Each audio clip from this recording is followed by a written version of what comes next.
In this video, I want to show you how you can kick someone off from your YouTube TV. Now keep in mind, if they're not part of your family plan, then the only way to kick them out is by changing your password.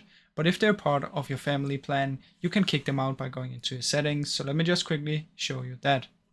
So if you have them on your family group, what you can do is just open up browser to YouTube TV, sign in and make sure that you're the family manager. Click on your profile and go to settings. Find the family sharing in there. Click on manage, and once you're in there, you should see everyone who's part of the YouTube TV family. Find the person in there and just click on remove. And once you've removed them, they will no longer have access to it.